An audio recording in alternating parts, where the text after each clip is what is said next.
इदम श्री सद्गुरुवे नमः। जन्म शताब्दी पुस्तक माला 79 भज सेव्याम ही है भक्ति डे 7। परम पूज्य गुरुदेव की प्रेम की इस नाव में बैठकर ऐसा लग रहा है भक्ति के दिव्य रस में डूब गए हैं, भक्ति की दिव्य गंगा में बहने लगे हैं और भव सागर से पार निकलने के लिए परम पूज्य गुरुदेव ने ये मजबूत सी नाव दे दी प्रेम की, और ये अकारण प्रेम से बनी है। इस नाव से गुरुदेव, माँ, देवता, देवी, देवता, इस ब्रह्मांड की कोई शक्ति हमें उतार नहीं सकती। हम खुद ही उतर जाएंगे, हमें कोई उतार नहीं सकता। पर हमारे चित्त पर जो गुण कर्म स्वभाव है, जो हमारी वृत्तियां हैं, उनके कारण जरूर ये नाव छूट सकती है। पर ये नाव ऐसी प्यारी नाव है कि छूटी और फिर से भगवत चिंतन आया तो तुरंत बिल्ली अपने बच्चे को मुंह में पकड़ के वापस बिठा लेगी, तुरंत हमको इस नाव में दोबारा बिठा दिया जाएगा। इतनी प्यारी नाव है। यही भक्ति की बात है कि भूल चूक हो गई, प्रायश्चित पता चल गया और अंदर से पुकार निकली ना, भगवान, गुरुजी, गलती हो गई, नहीं समझ पा रहे थे, कोशिश कर रहे हैं, हो नहीं पा रहा है। लेकिन शरणागत भाव से जब पुकार निकलती है ना, तो वो गुरु गले लगा लेता है, क्योंकि उनका प्रेम अकारण है, उनके प्रेम के पीछे कोई कारण नहीं है। तो इस अकारण प्रेम की दिव्य यात्रा पर चलते हैं, अपनी आत्मा के प्रकाश को विस्तारित करते हैं और उस भगवान को ढूंढना बंद कर दीजिए, उसमें खो जाइए। भगवान खोजने से नहीं मिलता, भगवान उसमें खो जाने से अनुभव होता है, क्योंकि वो मिल ही नहीं सकता। अगर ये स्वाध्याय, ये ऑडियो आपको किसी रस का अनुभव करा रहे हैं, जो दिमाग में नहीं होगा, जो हृदय में होगा, अंदर कहीं दुख दुख दुख होगी, या आपकी आंख गीली हो जा रही है, नम हो जा रही है, तो ये जो रस है ये आपके भीतर है, आपके भीतर ये भावना है, तभी आप इसको सुनकर वो फीलिंग जी पा रहे हैं। बस इसी फीलिंग को नर्चर करना है। परम पूज्य गुरुदेव वंदे माँ के सूत्रों से, ऋषियों के सूत्रों से इसको नर्चर करने की आवश्यकता है। तो गुरुदेव ने कहा, अब जैसे तुम वैसे तुम्हारा भगवान। कंस ने जो माना उसे वैसा मिला, गोपियों ने जो माना उसे उन्हें वैसा मिला। ध्वनि की प्रतिध्वनि है प्यार ममतत्व। शिशुपाल ने भगवान को बहुत गालियां सुनाई थी। अर्जुन की तरह वह भी भगवान की प्रशंसा क्यों नहीं करता था। शिशुपाल उनको अपना बैरी मानता था, विरोधी मानता था, पराया मानता था। मित्रों, इस दुनिया में ना कोई सुंदर चीज है, ना कोई बिना सुंदर, अर्थात खराब चीज है, ना कोई आनंद की चीज है और ना कोई बिना आनंद की चीज है। यहाँ सब मानो वस्तुएं हैं, प्राणी मानो प्राणी, मनुष्य माने मनुष्य। गुरुदेव यहाँ ये कहना चाह रहे हैं कि इस दुनिया में ना कुछ उचित है, ना कुछ अनुचित है, ना कुछ अच्छा है, ना कुछ खराब है, ना कोई चीज सुख देने वाली है, ना कोई चीज दुख देने वाली है। जो है जैसा है। अब अगर अनेक क्यों नहीं आए, तो मच्छर है ना, मान लो करोड़ मच्छर है, तो हम मच्छर को मच्छर ही तो कहते हैं, या ये कहते हैं ये वाला मच्छर सुंदर, ये वाला खराब। कुत्ते हैं इतने सारे, तो सबको कुत्ता को कुत्ते तो कहते हैं, डॉग ही तो कहते हैं, थोड़ा कहते हैं ये वाला डॉग वैसा, ये वाला डॉग वैसा। ये तो मानव देह में आकर अच्छा बुरा हो गया, ये गाड़ी यहाँ गड़बड़ा गई, प्राणियों में हमने अच्छा बुरा कर दिया। पर परम पूज्य गुरुदेव कह रहे प्राणी माने प्राणी, मनुष्य माने मनुष्य। भाई मोबाइल है तो सारे एक से हैं, वस्तु माने वस्तु। अब आपको किससे प्यार मिलेगा? जिससे आप प्यार करेंगे। हमें किससे प्यार मिलेगा? जिससे हम प्यार करेंगे। अब अपने जीवन में इसी क्षण झांक कर देख लीजिए, जो जो लोग आज आपसे प्यार करते हैं, आप उन सबके को फोन करके उनकी 100-200 बुराइयां उन्हें बता दो फटाफट। हमने बहुत चिंतन किया, तुझमें ये कमी है, तुम बेवकूफ हो, तुम मूर्ख हो, तुम बेहुदे हो। क्या वो आपको इसी तरह प्यार कर पाएंगे जैसे आज कर रहे हैं? एक मिनट के लिए उन सबको इमेजिन कर लो, जहां जहां आपको लगता है कि ये सब लोग मुझसे अता प्यार करते हैं, बहुत ही ज्यादा प्यार करते हैं। एक महीने उनकी खूब बुराई करो, इधर से उधर, उधर से इधर, और खूब उनके मुंह पर उनकी बुराई करो। पता चल जाएगा प्रेम का रंग कितना पक्का है। एकदम सामने आ जाएगा प्रेम का रंग कितना पक्का है। और परम पूज्य गुरुदेव की कितनी बुराई कर लेते हैं किसी से, गुरुदेव पे गुस्सा हो जाते हैं कई बार, उनका प्रेम का रंग कच्चा है। भगवान की प्रेम का रंग इतना पक्का है कि उस भगवान को अपनी सारी समस्याओं का दोषी बता देते हैं कई बार। भगवान तुमने मेरे साथ ऐसा क्यों किया? भगवान तुम कहाँ हो? क्या तुम सुन नहीं रहे हो? गुरु जी क्या आप देख नहीं रहे हो मेरे साथ क्या हो रहा है, कैसा हो रहा है? गुरु जी आप इतने निर्मोही कैसे हो सकते हो? माता जी आप कहाँ गई? भगवान तुम कहाँ गए? भगवान को अपने कर्मों से जन्मे, अपने डिफिकल्ट सिचुएशन का दोषी बता देते हैं, फिर भी उनका प्रेम कम नहीं होता। लेकिन संसारिक प्रेम तभी तक है जब तक जो आपसे प्रेम कर रहे हैं उन्हें आपसे सम्मान मिल रहा है और प्रेम मिल रहा है, और कहीं कहीं तो सम्मान भी मिल रहा है। कहीं कहीं तो ये प्रेम लेन देन के आधार पर निर्धारित है। यकीन करो, जिन लोगों को आज आप 5,000 10,000 के लिफाफे पकड़ाते हो ना, आप उन्हें ये देना बंद कर दो। आप देना बंद कर दो, 1 साल हम कुछ देंगे ही नहीं, पता चल जाएगा प्रेम कितना सत्य है। मैं ये नहीं कह रही हूं कि ये करने की आवश्यकता है, चिंतन करने की आवश्यकता है। अपनी अच्छाई क्यों छोड़े, लेकिन सच्चे प्रेम को जानने की आवश्यकता है। सच्चा प्रेम कहाँ है? तो गुरुदेव कह रहे हैं प्यार नहीं होगा तो आनंद कहाँ से आएगा? आनंद और प्रेम एक ही चीज है। अतः यदि आपको इस जीवन में आनंद पाना है तो आपको अपने प्यार करने का मादा बढ़ाना पड़ेगा। प्यार का मादा बढ़ाने से क्या मतलब है? प्यार का मतलब सामायिक शिष्टाचार या दिखावट नहीं, दावत नहीं, प्रेम कोई उपहार देना लेना नहीं, वरन प्यार का मतलब यह है कि हम यह मानकर चलें कि यह हमारा है, अपना है। फिर आप देखिए कितना आनंद आता है, और उसके साथ में आप कितनी सेवा करते हैं और उसके नजदीक रहने में कितनी प्रसन्नता अनुभव करते हैं। पहले आप अपने अपनत्व का दायरा तो बढ़ाइए, आप अपने आप को प्यार तो कीजिए। यहाँ पर इसका वाइस वर्सा भी करना है। एक एग्जाम्पल ये उठाया कि जो लोग आपसे प्रेम करते हैं, जहां आपको लगता है ये हमसे बहुत प्रेम करते हैं, उनके साथ अपना व्यवहार चेंज करो।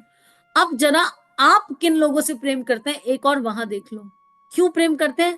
कारणों की लिस्ट बना लेना, स्वार्थ की एक पूरी लिस्ट खुलकर आ जाएगी। आप जिस भी व्यक्ति वस्तु से आज प्रेम करते हैं, वो व्यक्ति वस्तु अपना बिहेवियर चेंज कर दे आपके प्रति, तो क्या आप वैसा ही प्रेम कर पाएंगे? जिस मोबाइल को लिए लिए आज फिर रहे हो, कल वो मोबाइल खराब हो जाए, नया मोबाइल आ जाए, तो पुराना क्या एक क्षण के लिए भी याद आएगा? जब तक वो मोबाइल तुम्हारे काम आ रहा है, प्रेम कर रहे हैं। जिस दिन वो हमारे काम नहीं आएगा, प्रेम खत्म, नया आएगा, और नए से इतने उत्साह वाला प्रेम होगा, इतना पल भर में प्रेम हो जाएगा, और पुराना एक क्षण के लिए भी याद नहीं आएगा। और याद आएगा तो क्या याद आएगा? अरे यार बहुत महंगा था, खराब हो गया, चला नहीं। वो पल तो याद ही नहीं आएंगे कि उसने साथ कितना दिया, साल, 2 साल, 4 साल, 5 साल। कोई थैंक यू की फीलिंग निकलेगी नहीं। यही लगेगा अरे यार इतने पैसे लग गए, थोड़ा और चल सकता था। और चाहिए, और चाहिए, जड़ से भी चाहिए हमको। चेतन की तो छोड़ दो, जड़ से भी चाहिए। अब उन व्यक्तियों को देख लो। आप अपने पति से बहुत प्रेम करते हैं, बधाई हो। आपके पति आज आपका बहुत ध्यान रखते हैं, सुबह शाम ध्यान रखते हैं, आपकी हर जरूरत का ध्यान रखते हैं।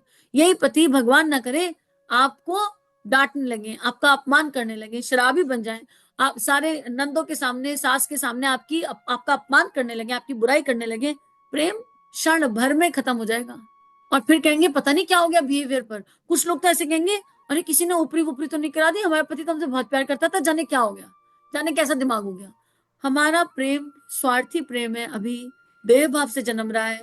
जो हमें प्रेम करते हैं, जो हमारा ध्यान रखते हैं, हम उनको प्रेम करना चाहते हैं, और उनको भी उसी सीमा में प्रेम करना चाहते हैं। हमारे प्रेम की सीमाएं बंधी हुई हैं। जो हमसे ज्यादा प्रेम करेगा, हम उसको ज्यादा प्रेम करेंगे। जहां हमें कम प्रेम फील होगा, वहां हम बदले में कम कम प्रेम करेंगे। प्रेम कोई कम और ज्यादा होता है? प्रेम का कोई तराजू है? प्रेम का कोई पड़ला है? हमारा प्रेम अभी तोल मोल का है, हिसाब किताब का है, देने लेने का है। सच्ची में ये प्रेम नहीं है। जिस प्रेम की बात गुरुदेव करते हैं ना, वो तो सम है, सबके लिए बराबर है। उसमें कोई हिसाब किताब नहीं है, उसमें कोई उपहार नहीं है, कोई दिखावट नहीं है, कोई लेन देन नहीं है। जिनसे आप प्रेम करते हो, आपने उन्हें अपने घर खाने पे बुलाया, और खाने पर बुलाकर उनको लौकी की सब्जी से रोटी खिला दी, तो अगर वो आपसे सच्चा प्रेम करते हैं तो वो लौकी और रोटी खुशी से खा लेंगे। लेकिन अगर ये प्रेम खाने खिलाने पर निर्भर करेगा, अगर ये प्रेम उपहार पर निर्भर करेगा, तो उनके मन का पहला थॉट ये आएगा, बताओ हद हो गई, लौकी बनाता है क्या कोई, खाने पे बुला के लौकी बना के खिला दी। प्रेम से ज्यादा लौकी और रोटी दिखाई देगी। सेम आपके साथ है, सेम हमारे साथ है। हमें कोई डिनर पर बुलाए, लंच पे बुलाए, हम उसके घर जाएं, और वो हमें मुरमुरे फकवा दे, तो हम क्या कहेंगे? अरे लंच में बुला के कोई मुरमुरे खिलाता है, ये क्या तरीका हुआ? प्रेम नहीं दिखेगा, उनने बुलाया ये नहीं दिखेगा। तो मित्रों हम कहाँ पर हैं? हमको अपनी अपनी कॉपी जांचनी है। किसी दूसरे की कॉपी जांचने मत लगना, अपनी कॉपी चेक कर लेना। गुरुदेव ने यहाँ क्लियर लिख दिया, ये प्रेम दावत खिलाने पर निर्भर नहीं करता, ये प्रेम देन लेन पर निर्भर नहीं करता, ये प्रेम बाहर के आवरण पर निर्भर नहीं करता। अगर ऐसा होता तो परम पूज्य गुरुदेव तो देह में भी नहीं है, उनका प्रेम अनुभव कैसे हो रहा है? क्योंकि उनका प्रेम इस सबसे बियॉन्ड, इस सबसे परे, भगवान का प्रेम इस दैहिक भावना से परे सूक्ष्म के आधार पर हमारी भावनाओं को स्पर्श करता है। तो अब क्या करें? सामने वाले से कहीं डंडा लेके बैठ जाएं, तुम सब अपने प्रेम का दायरा बढ़ाओ, हमको खूब प्रेम करो, हमको खूब खूब प्रेम करो, तब हम तुम्हें प्रेम कर पाएंगे। बैठे रहो जिंदगी भर डंडा लेके, और मजा ले जो कोई प्रेम कर पाए, नहीं हो पाएगा। इसके लिए क्या करना पड़ेगा? हमको अपने भीतर के प्रेम का दायरा बढ़ाना पड़ेगा। खुद से तो बढ़ नहीं सकता। बहुत मुश्किल है, अहम है, गुण कर्म स्वभाव है, कार्मिक पैटर्न्स हैं, तो क्या करें? भगवान से प्रेम करना शुरू कर देते हैं, प्रयास अभ्यास करते हैं, गुरुजी से प्रेम करते हैं, फिर गुरुजी जिससे प्रेम करें उससे प्रेम कर लो। बताओ कोई एक व्यक्ति ऐसा है जिससे ईश्वर प्रेम नहीं करता? और जब हमारा ईश्वर जिनसे प्रेम करता है उनसे प्रेम करने में हमको क्या दिक्कत आ रही है, हमें क्या परेशानी आ रही है? इसी दिक्कत को अहम कहते हैं, इसी दिक्कत को इस दिक्कत को ही मैं कहते हैं, मैं। अरे जब गुरुजी सबसे प्रेम कर रहे हैं तो हमको बस गुरुजी की नजर से सामने वाले को देखना है, क्योंकि गुरुजी हमसे भी प्रेम कर पा रहे हैं। हमारे अंदर ऐसे कौन से सुरखाव के हीरे मोती के पर लगे हैं, लेकिन फिर भी वो गुरु हमें प्रेम करता है। तो इसी सहजता के साथ चलेंगे तो सरल और आसान हो जाएगा। मित्रों, आपने अपने शरीर को प्यार किया है ना? जरा सी बात हो जाती है, नुकसान हो जाता है तो उसको ठीक करने की कोशिश करते हैं, इसको कपड़ा पहनाते हैं, इसकी सजावट करते हैं, श्रृंगार करते हैं, इसके बाल बनाते हैं, इसके लिए और ना जाने क्या क्या करते हैं, क्योंकि इसे आप अपना मानते हैं। और हम लोग तो अभी उस युग में आ गए कि सच्ची में शरीर को भी अपना नहीं मान रहे, केवल बाहर से ध्यान रख रहे हैं। इस शरीर रूपी मंदिर का बाहर से ध्यान रख रहे हैं। आंखों में काजल लगा लो, माथे पर टीका लगा लो, कान में बालियां पहन लो, साड़ी सुंदर सी पहन लो, जेंटलमैन बन जाओ, पार्लर चले जाओ, अच्छी सी टाई पहन लो, जूते बहुत बढ़िया होने चाहिए। केवल ये अंदर के सिस्टम का ध्यान रखा होता, इस शरीर को सही मायनों में प्यार किया होता, तो सात्विक आहार खाते, प्राणायाम नियमित करते, खूब एक्सरसाइज, रोज नियम से एक्सरसाइज करते, ओवर ईटिंग तो जीरो हो जाती। तो हमारे तो इस प्रेम में भी क्या है, इंद्रिय लिप्साएं छुपी पड़ी हैं। हम अपने इस शरीर को, जो एक्चुअली अपना नहीं है, पर इसको हमने, इसको तो अपना मान रखा है ना। जिस शरीर को, जो हमारा नहीं है, फिर भी हमने इसे अपना मान रखा है। हम इस अपने शरीर को सच्चा प्रेम नहीं कर पा रहे, तो हम क्या किसी से सच्चा प्रेम करेंगे? विचार करके देख लीजिए। शरीर से जिसे सच्चा प्रेम हो जाए वो हेल्थ कॉन्शियस हो जाएगा, वो कुछ गलत चीज नहीं खाएगा, उसकी आंखें, उसकी समस्त इंद्रियां अलर्ट अलर्ट बिहेव करेंगी, अवेयर रहेंगी। तो हम तो इस प्रेम में भी धोखाधड़ी कर रहे हैं। कितनी धोखाधड़ी कर रहे हैं, सबको अपनी अपनी कॉपी जांचने की आवश्यकता है। अपना जिसे मान रहे हैं उसके साथ धोखाधड़ी कर रहे हैं, तो बाकी तो पराये हैं, उनके साथ क्या ही करेंगे? इसके बारे में तो इमेजिन भी नहीं किया जा सकता। पड़ोस में जो दूसरे आदमी रहते हैं, क्या आप उनके बाल बनाते हैं? कभी कभी नहीं साहब। क्या उनके बिंदी तिलक टीका लगाते हैं? नहीं साहब, हम उनके बाल नहीं बनाते। आप उनके उनको उनको आप क्यों नहीं पहनाते? इसलिए नहीं पहनाते क्योंकि वे हमारे नहीं है। लेकिन यहीं पर आपका बच्चा नहा कर आया, बाल नहीं बनाए, उबड़ खाबड़ हो रहे हैं, आप 10 बार कह दोगे बाल बनाना बाल बनाना, वो हमारा बच्चा हो गया ना। अब क्योंकि वो हमारा हो गया, तो उसके बिगड़े हुए बाल भी हमको दिक्कत दे रहे हैं, हमको परेशान कर रहे हैं। और सड़क पर चलते हुए कोई आदमी ऐसे बिगड़े हुए बालों से आ जाए, तो उसको ये नहीं कहेंगे बाल बना, उसकी मजाक बनाएंगे। कैसे पागल है, बिना बाल बनाए निकल रहा है मार्केट में, है कोई पहनने ओढ़ने का ढंग ही नहीं है, उसकी मजाक बनाएंगे। अपना बच्चा होगा तो उसके बाल बनाएंगे, उसकी मजाक नहीं बनाएंगे, उसके बाल बनाएंगे। कितना अंतर है, कितना डिफरेंस है। गुरुदेव कहते हैं अगर हमारे बच्चे हैं तो हम उनकी बराबर देखभाल करते हैं। आ गई वही बात, उनको सुंदर बनाते हैं, उनके क्रीम लगाते हैं, उनके बाल भी बनाते हैं, उनको पढ़ाते हैं, शिक्षा देते हैं, क्योंकि वो हमारे हैं। हमारेपन का, अपनेपन का मादा इंसान के पास एक ऐसी चीज है जो जहां भी कहीं टक्कर खाता है, जहां भी कहीं टक्कर खाता है, वहां से लौटकर आपके पास आ जाता है। ये बहुत महत्वपूर्ण लाइन है। अपनापन, प्रेम जहां कहीं टक्कर खाता है, वहां से लौटकर आपके पास आता है। जिस तरह रबड़ की गेंद फेंककर जब मारते हैं, तो मारने से वह जिधर से मारी गई थी लौटकर उसी स्थान पर आ जाती है। ठीक इसी तरह से जब हम प्यार मोहब्बत किसी के ऊपर फेंक कर मारते हैं, तो वह लौटकर हमारे पास आ जाता है। आप जिससे भी प्यार कीजिए, गुंबज की आवाज की तरह, कुएं की आवाज की तरह उसकी प्रतिध्वनि लौटकर आपके पास आ जाएगी। बहुत महत्वपूर्ण है, हम 15 मिनट रोज निकालें और प्रेम की एक दिव्य एनर्जी बॉल को फील करें और उसे ब्रह्मांड में भेज दें। Universe, we love you. Universe, thank you. Universe, sorry. Universe, please forgive us. और यूनिवर्स की तरफ देखते रहे, ब्रह्मांड की तरफ देखें। अभी हमें इंसान से प्यार नहीं हो रहा, हमारे अंदर वो दिव्यता जाग नहीं रही, कहाँ से लाएं? तो ये एक धारणा है जिससे हम भर भर के प्रेम पा सकते हैं। एक बार आकाश की तरफ देखें, अब जरूरी नहीं छत पर बैठकर देखो, जहां बैठे हो वहीं आंख बंद करके आकाश विजुलाइज कर लो, जैसी परिस्थिति हो। उसके बाद पंच तत्वों की और एक निगाह देखें, कोई कनेक्ट मिले ना मिले करके देख लेना।